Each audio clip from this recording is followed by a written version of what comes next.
Welcome to another episode of Deep True Crime. I'm Manny Rodriguez. In today's episode, I want to share with you a big update. Have you heard of the Long Island serial killer? Well, this originally started in 2010 when the first young girl was reported missing.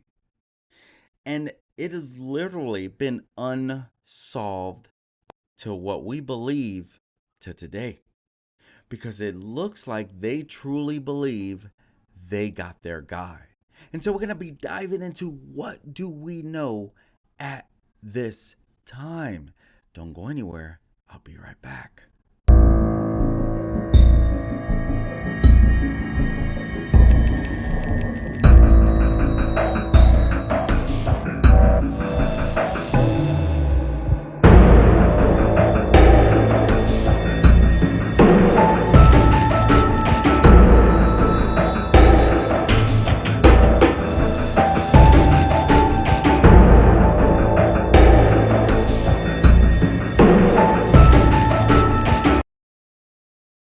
Long Island serial killer and suspect Rex Heuermann left his wife's hair on 3 of the prostitutes that he is accused of murdering, and his leaving his own DNA on another's body.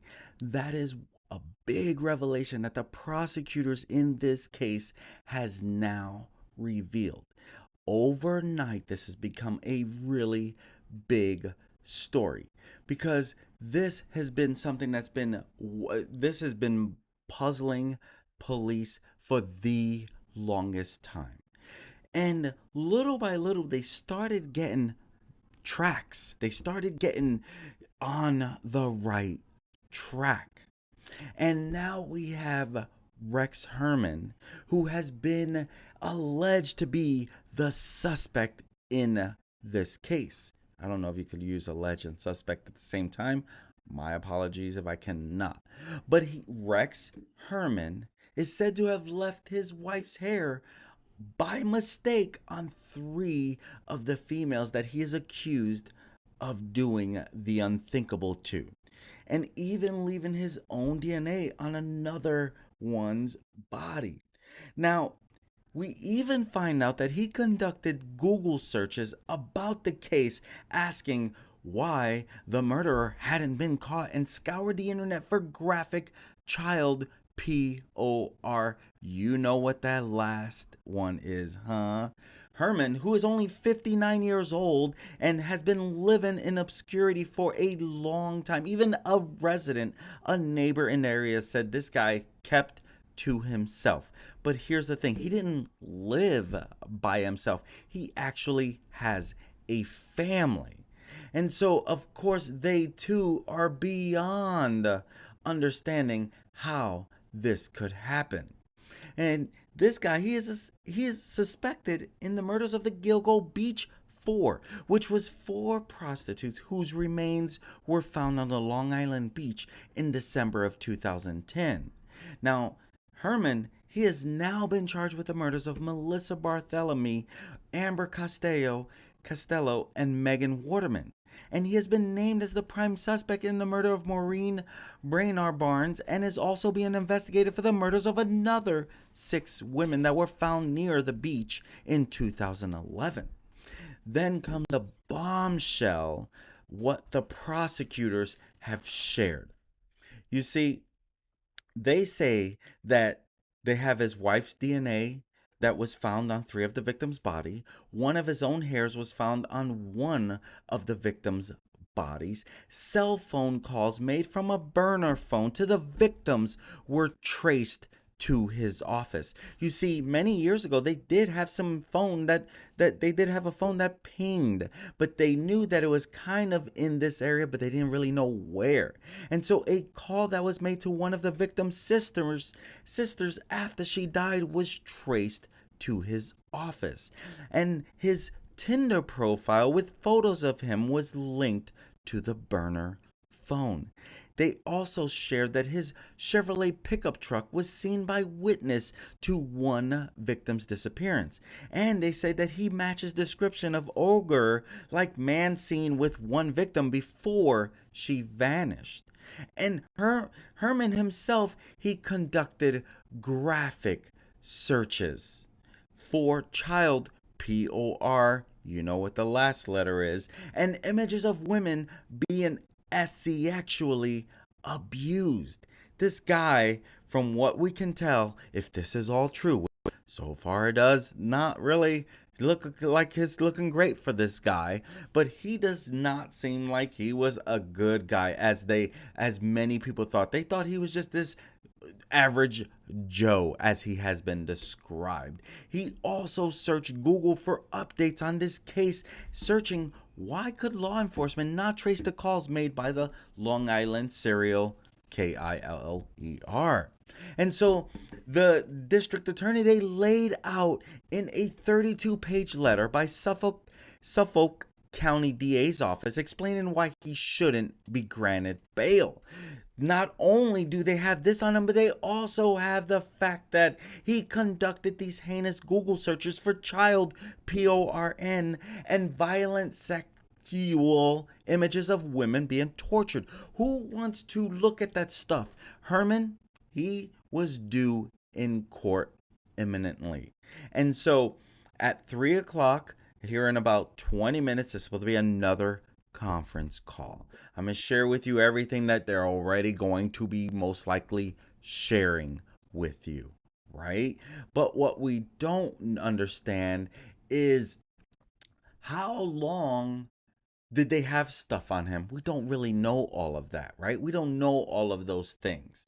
But police say that, what led to him was good old-fashioned police work. They have been trying to solve this. Again, we're talking about 13 years that this has been an open case, still open, but now it looks like it's getting closer to being shut. But again, if he pleads not guilty, it could go into court. It could be another 2-3 years before this is all going. But police say good old-fashioned police work is what led to this man's arrest. And really, when you stop and you think about it, the real question is, why did he do that? Right? Why would he do such a thing? We don't really know. We never understand why people do what they do, right? But we do know that finally someone has been caught and they look like they're on the right tracks, because this breakthrough came by matching the location of his home and his office to the location of that burner phone calls that was made to the victims before they died. And so it helped lead to him. Why, though, did it take this long? That's what I'm not understanding. There were some chilling similarities that can be drawn between Heurmann, he is a married father of two. He got married originally in like 1990. He has since been divorced there, but then got married again. He has 2 children, and one of them, his daughter, worked with him at their architect. We'll find out here in a second. Architects. He's a big architect guy. He was well known. And they say that the killer described in a 2011 FBI profile of the Gilgo Beach killer, that profile described a sadistic but charming average Joe who could blend into any environment unnoticed. That is what it looks like that has occurred here. He blended in without anyone really noticing. You see, they say that he lived a seemingly normal average Joe life until yesterday, Thursday, July 13th, 2023, when he was finally arrested. And you could see all the people in the area just standing outside like, what is going on? Because there was such a strong police presence. Now, there were some profilers who told the New York Times that the suspect was likely financially stable and bright. that turned out to be true. The profile reads that he may have sought treatment at a hospital for poison ivy infection as part of his job or interests. He has access to or stockpile of burlap sacks. Now, we do find out that by his own account, because he did an interview, and I'll share not necessarily the clip of the interview, but an image off of the interview, where he says that he is from Long Island, born and raised, and has lived out there. He grew up in Massapequa Park. That's where they had a ping years ago that led them to this area, but they didn't know where to go after that. But he grew up in Massapequa Park, attending high school with Billy Baldwin, who is an actor, and started working in Manhattan in 1987. Now, Heurmann, who was once married once in 1990 and again years later to his current wife, ller, who is of Iceland descent. That's where she's from. And so they have been married for quite some time now. But she too is completely shocked by all of this from what we are finding out. And so he and Asa, they have an adult daughter, Victoria. Victoria worked with him at the architectural workplace that he, I believe, was partner in. And so she works with Heurmann at his architectural firm, and a stepson, Asa's son, from a previous marriage works at the location. And what was his job? Well, it was to negotiate between the City of New York's Department of Buildings and private architects. And so that's where it's like, he truly believed in his work, what he brought to the table in his career fashion. You can see his house, and you can see Gilgo Beach, where they were finding all these young women. And one was even what they believe now to be a transgender woman, I believe. And so we'll find out a little more here in a second on that. But little by little, more is coming out. This is a developing case. And in this 2022 video, he's boasted about his architectural career working with the New York City's Department of Buildings. And he even says, I was born and raised on Long Island and have been working in Manhattan since 1987. That's what he shared. And he says a very long time. That's what he told Bonjour Realty about his work there.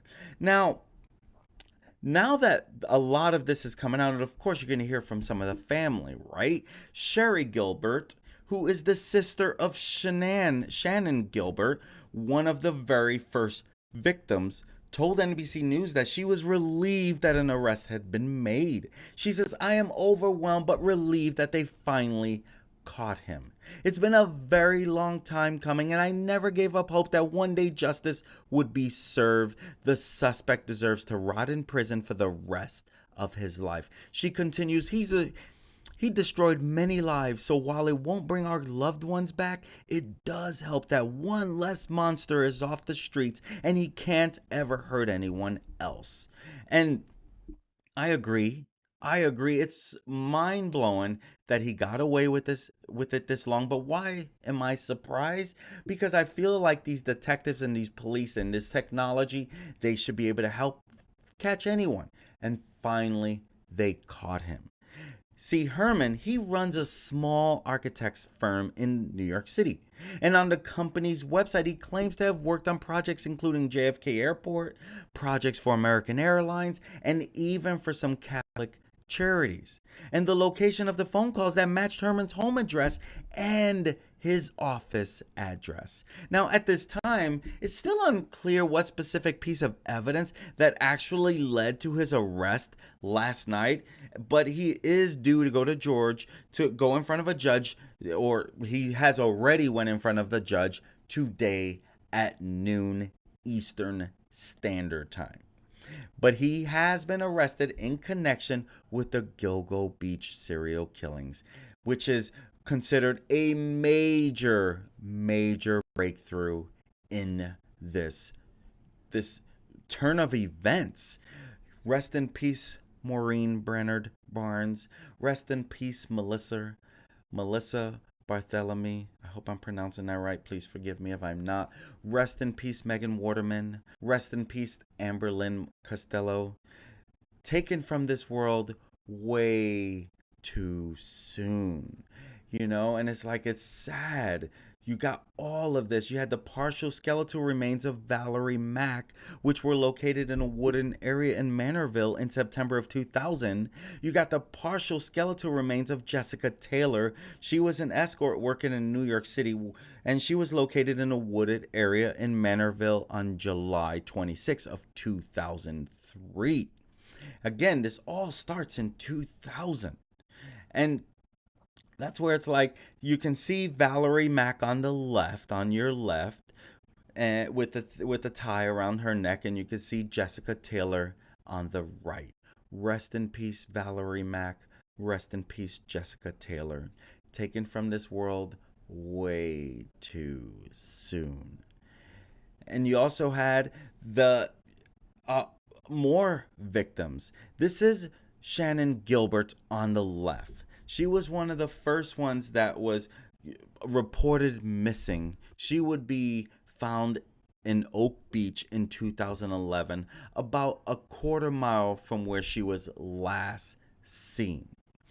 And on the right is what is believed to be a transgender woman, I believe. I'll correct myself if I find that I'm wrong in this, but an Asian transgender woman who was later found as well. And so now, an attorney that was representing the family of two of the victims told DailyMail.com, his name is John Ray, he said that they were given warning a week ago that an arrest was imminent. So it was, they started to know, oh boy. And John Ray says, we had a tip about a week ago that they were about to do this. We have two names, but we obviously don't want to say unless we are 100% sure.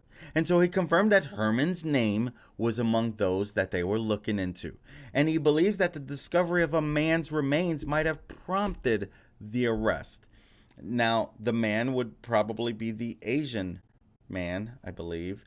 Ray said that while the suspect arrested is a man, he and his clients have always had an outside theory that a woman may have been involved.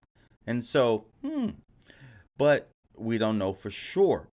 Until now, no one has ever been arrested in connection with any of these killings. And this has been over a decade-long investigation, and it's been described as one of the most intense, prolific hunts for a serial killer.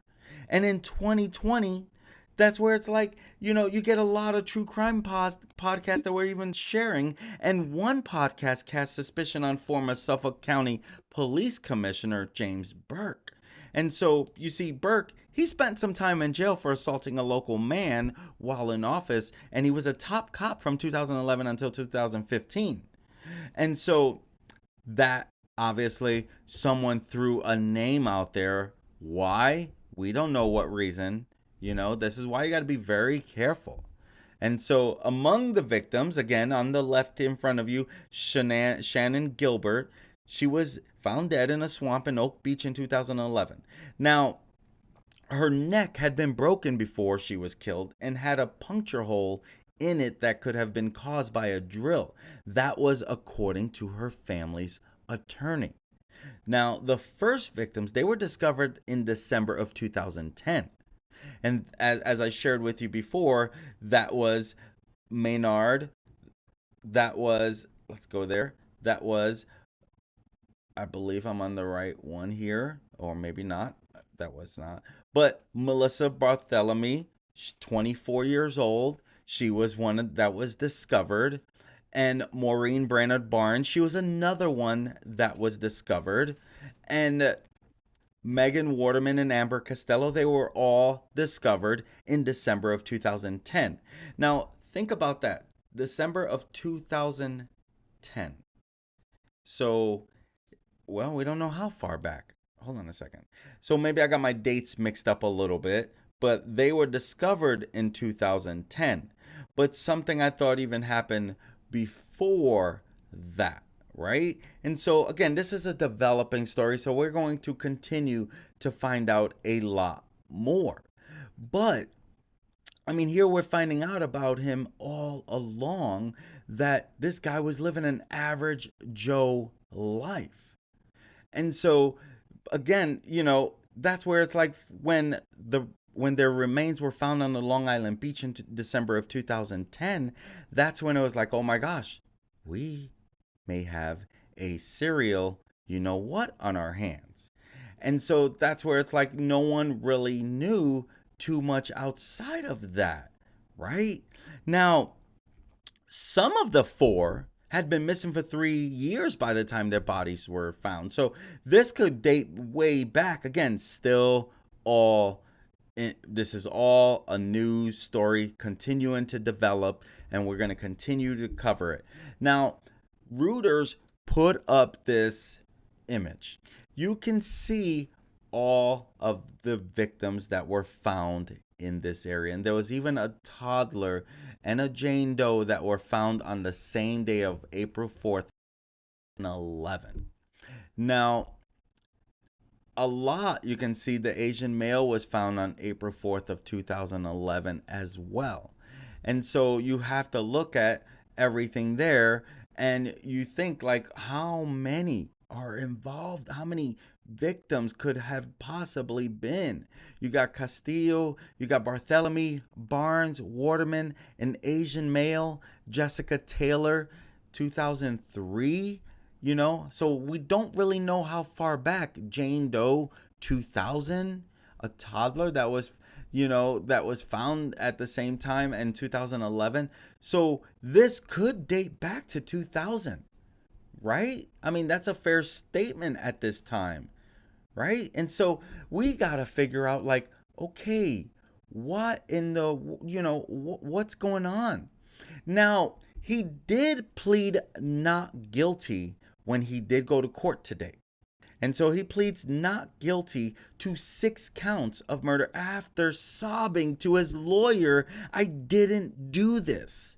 But prosecutors, they revealed that all of what the evidence that I shared with you that had come out from this. And so it's hard to actually believe, like, do you really think that we should believe him? It's hard to even believe that. If you really stop and think, like, how would anyone be able to believe that at this time anyway? And so, truth is, I think we all agree, we just want justice. We just want justice. If you're someone who is, if you're someone who was against what the ladies did, yes, I'm against what the ladies did for their living, but I definitely do not believe it should warrant anyone losing their life at all. At all. And so Heurmann, who was dramatically arrested last night in Midtown Manhattan outside of his architectural office on 5th Avenue, again, 13 years after the bodies were found. And so there's so many growing questions over why it took investigators so long to set their sights on him. But we're finding that, there is now a new DA forming a task force that was formed last year that was dedicated to this case. And so they have been going at it hard, trying to figure out what happened and when are they going to get this guy. They didn't know. But this guy did some strange searches. Why could law enforcement not trace the calls made by the Long Island serial killer? Why hasn't the Long Island serial killer been caught? He even typed Long Island killer, Long Island serial killer phone call. Hey, this is his search engines. It's Long Island serial killer update. Long Island serial killer update 2022. So he did it as recent as 22 in that update. FBI active serial killers. These are all of his searches. There's so many more. I'm not even going to cover all of it.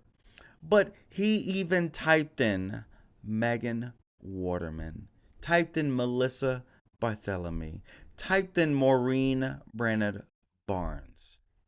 Okay? So these are his victims. Why would he type all of that? I mean, there's even so much more. So much more. And I'm not even going to get into the sick part of it. What he did there, that's sick, but I can handle talking about that. I'm not going to handle talking about what he did to find the girls, you know what. I'm just sick to my stomach to even think about the capabilities of this guy. But there was a pizza box that was taken from a trash can outside of his midtown apartment. And so they are definitely going to be matching him every which way. And you could see when he first got married in 1990, and he has since been divorced and married again. And you can also see where Billy Baldwin even tweeted. Remember, he went to school with him. Woke up this morning to learn that the Gilgo Beach serial killer suspect was my high school classmate Rex Heuermann. Burner High School, Massapequa, New York, class of 1981. Married, 2 kids, architect. Average guy, quiet, family man. Mind-boggling. Massapequa is in shock. Yes, I can imagine they are in shock, Billy. But that's how crazy people operate sometimes, isn't it? And that didn't work. Sorry about that. No, that should work. Yeah, so hopefully you still see my screen here. But that is where Billy even shares, like, okay, what is going, who is this guy?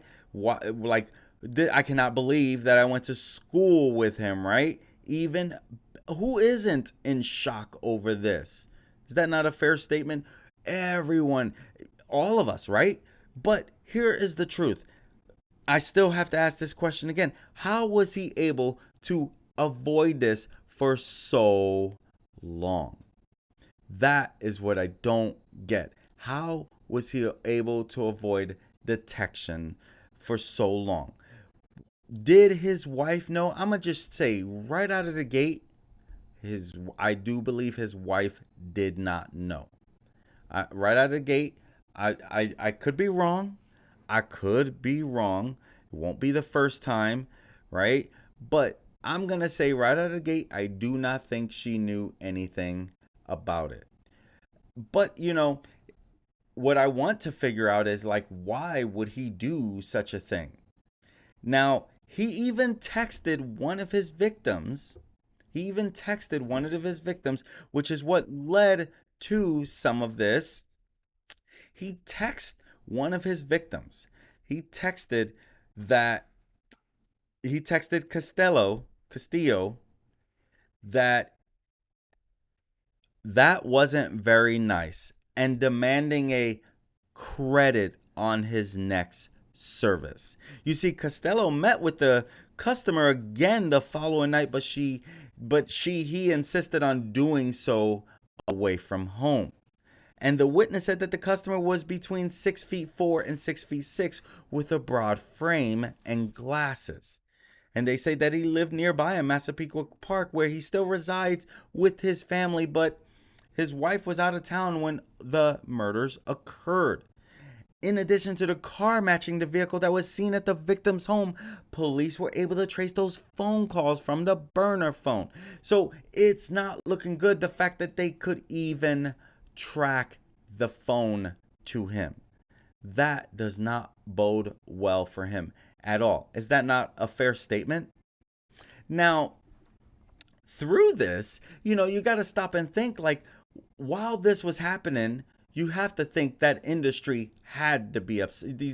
The prostitutes had to be upset. I don't know if I can use that word on YouTube. I guess I'll find out. But you got to think about all the times that they had to be starting to get scared if these women were starting to vanish. Did they continue? I don't know. But now that the suspect has been arrested, again, more than a decade after a prostitute's terrified 911 call would lead police to 10 bodies that had been dumped along a barren 3-mile stretch of the Long Island coastline. Now, police sources said that Heurmann is being looked at for the killings of the first bodies found, known as the Gilgo Beach 4, and not the additional 6 that were uncovered afterwards. So, but again, at this time, he's still saying not guilty of anything. And he's swearing up and down he has nothing to do with this. And so,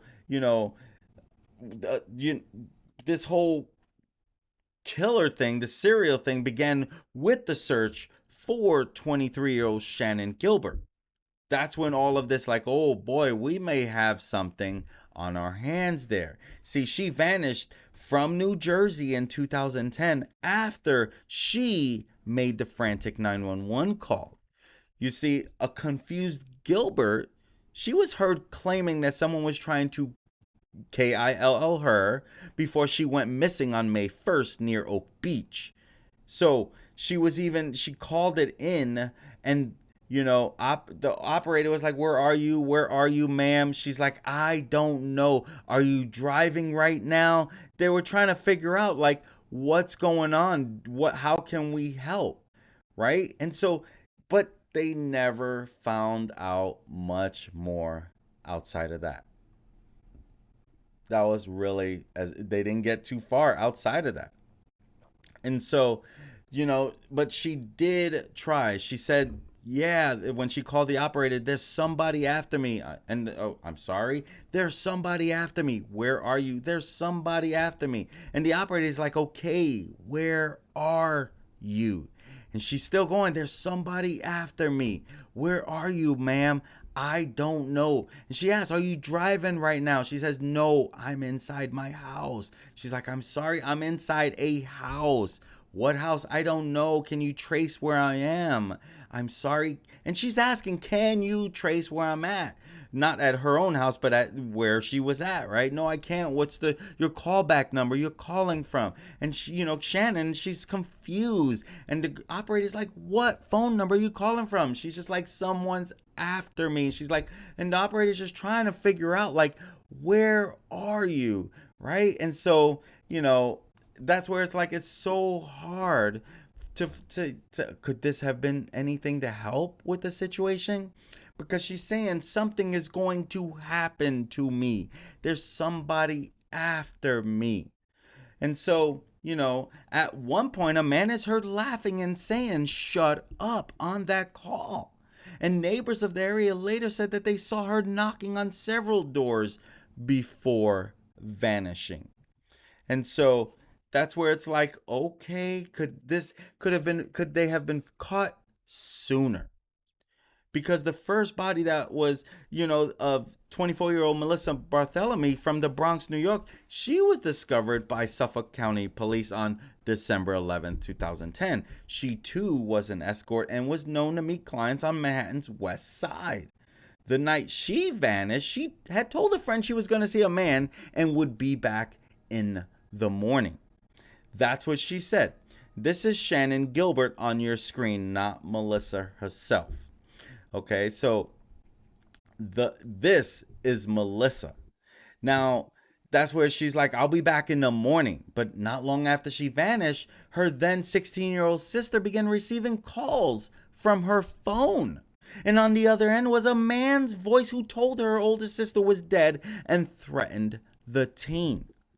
And at least one of those calls came from Penn Station in Manhattan. And 2 days after her body was found, investigators located Maureen Brainard Barnes. And then they located Megan Waterman, Amber Castillo. They started finding all of them. It's like it gets, this is Megan Waterman here, rest in peace, and this is like, it's mind-blowing in so many ways. Maureen Brainard Barnes, she was 25 years old when she went missing. Rest in peace, Maureen. And then, you had Amber Lynn Castillo. She went missing when she was only 27 years old. Their bodies were found near Barthelемy's the same day. And they were all of them were found 2 days later nearby within 500 feet of each other. And so they became known as the Gilgo Beach Four. The four bodies were not buried and stuffed in burlap sacks. Now, Brainard Barnes, she was a prostitute, and she was last seen after taking an Amtrak train from New London, Connecticut to Grand Central Terminal in Manhattan in 2007. So, though these bodies were found in 2010, it looks like it goes way back. You see, in May of 2010, police began searching for Shannon Gilbert. And then December 11, 2010, that's when Melissa Barthélemy was found. And then 2 days later, Maureen, Megan, and Amber were all found. And then 2 days later, after that, on the 15th, FBI offers its services. They want to help find them. March 2011, police find the skull of a prostitute named Jessica Taylor, 20 years old. Do you notice anything here? They were all very young. And then April of 2011, Valerie Mack and Jane Doe number 3 and her toddler are found. And then December of 2011, Gilbert's remains are found. Here's what we don't know. We don't know if there's more. We don't know if there's more out there. We don't know that, do we? Right? And so only time will tell if there is anything there. But we do know that he has been arrested. And so the FBI, when they offered its forensic and investigative services, they announced the 4 victims were the work of a serial, what? After they got involved, they knew, okay, this is something. This is something. Right? And so you have a lot here. And at the same time, it's like, we just want to know what happened. But did they finally catch the Long Island serial killer? Because right now, it sure looks like it. But we do find out that his wife was out of state when the 3 victims went missing. You see, she was out of state when each of the 3 Gilgo 4 women he is accused of killing went missing. That's according to a bail application that was filed by the Suffolk County District Attorney's Office. And travel records show that she was in Iceland, because that's where she's from, and she was there between July and August of 2009, during the time of Melissa Barthélemy's disappearance. And phone records allegedly indicated that she was in Maryland for about 4 days in June 2010 when Megan Waterman went missing. And additional phone records indicated that a few months later, for around a week in September 2010, she was in New Jersey. That's when Amber went missing. So it's a lot to this, okay? And that is the Gilgo 4. And that's where it's like, okay, they're obviously onto something. Is that not like super obvious that they have something here? Now, in the conference, that they shared, they're thanking everyone, of course, but this has been a process. This has been a process, and it's going to continue because they're sharing the evidence. They're sharing it all. What they have on him now that they have him.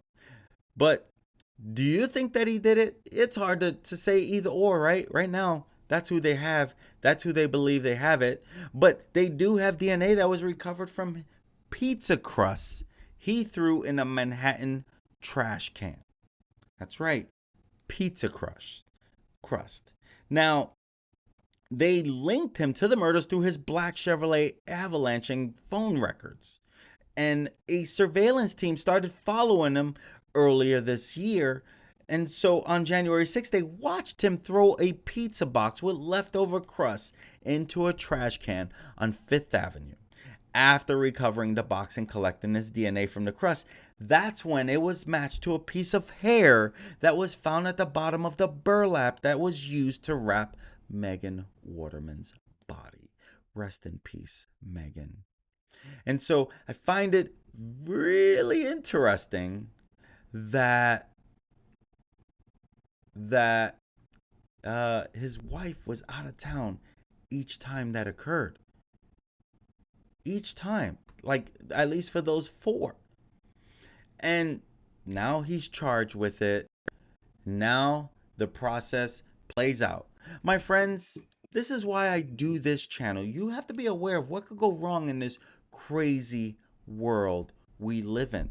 Because as we know, it is a crazy world that we live in.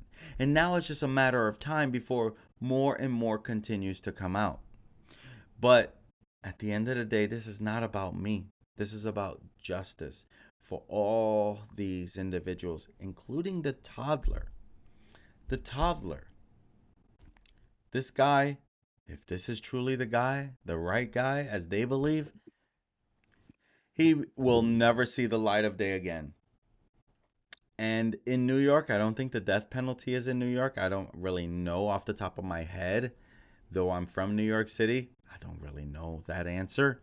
But there you go, folks. It looks like the Long Island Kilgo beach murder might be getting solved now. I'm Manny Rodriguez. This has been another episode of Deep True Crime. Until next time, my friends, peace. Have a great day. Be sure to subscribe if you're getting some value.